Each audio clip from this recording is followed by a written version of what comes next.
Russia అధ్యక్షుడు Vladimir Putin నౌకాదళ ఆధునీకరణకు అత్యధిక ప్రాధాన్యం ఇస్తున్నారు. అందులో భాగంగానే ఈ ఏడాది కనీసం 20 యుద్ధ నౌకలను సేవల్లోకి తీసుకురావాలని నిర్ణయించారు. సముద్ర భద్రతను బలోపేతం చేయడంతో పాటు అట్లాంటిక్, ఆర్కిటిక్, పసిఫిక్ ప్రాంతాల్లో తన ప్రభావాన్ని మరింత పెంచుకోవటం రష్యా ప్రధాన లక్ష్యంగా కనిపిస్తోంది.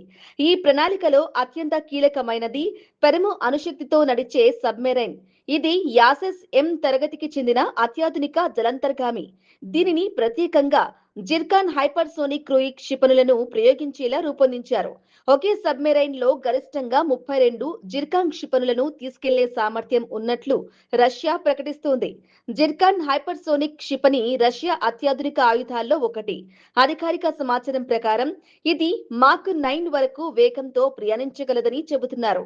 శబ్ద వేగం కంటే అనేక రెట్లు ఎక్కువ వేగంతో దూసుకెళ్లే ఈ క్షిపణి ప్రయాణ మధ్యలో దిశను మార్చగల సామర్థ్యం కలిగి ఉందని రష్యా పేర్కొంటుంది. అయితే యుద్ధ పరిస్థితుల్లో ఈ సామర్థ్యాలపై స్వతంత్ర ధృవీకరణ పూర్తిగా అందుబాటులో లేదు. ఉక్రెయిన్ యుద్ధంలో జిర్కాన్ క్షిపణులు ఉపయోగించామని రష్యా గతంలో ప్రకటించింది. అదే సమయంలో పాశ్చాత్య దేశాలు ఈ క్షిపణుల పనితీరు, ప్రభావంపై భిన్న అభిప్రాయాలు వ్యక్తం చేశాయి. అయినప్పటికీ హైపర్సోనిక్ ఆయుధాల అభివృద్ధిలో అమెరికా, చైనా, రష్యా మధ్య పోటీ మరింత వేగంగా కొనసాగుతోంది.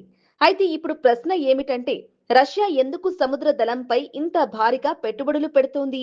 దీనికి 3 ప్రధాన కారణాలు కనిపిస్తున్నాయి. మొదటిది, నాటో దేశాల నౌకాదళానికి సముద్రంలో బలమైన ప్రత్యర్థిగా నిలవడం. రెండోది, ఆర్కిటిక్ ప్రాంతంలోని ఇంధన వనరులు, కొత్త సముద్ర మార్గాలపై ఆధిపత్యం సాధించడం.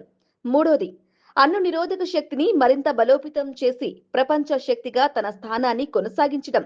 20 కొత్త యుద్ధ నౌకలు, జిర్కాన్ క్షిపణులతో కూడిన అణు జలంతర్గాములు, హైపర్సోనిక్ ఆయుధాల విస్తరణ ఇవన్నీ రష్యా తన సముద్ర సైనిక సామర్థ్యాన్ని మరింత పెంచే ప్రయత్నంలో భాగంగా కనిపిస్తున్నాయి. అయితే ఈ చర్యలు ప్రపంచ భద్రతా పరిస్థితులపై ఎలాంటి ప్రభావం చూపుతాయో రానున్న రోజుల్లో స్పష్టమవుతోంది.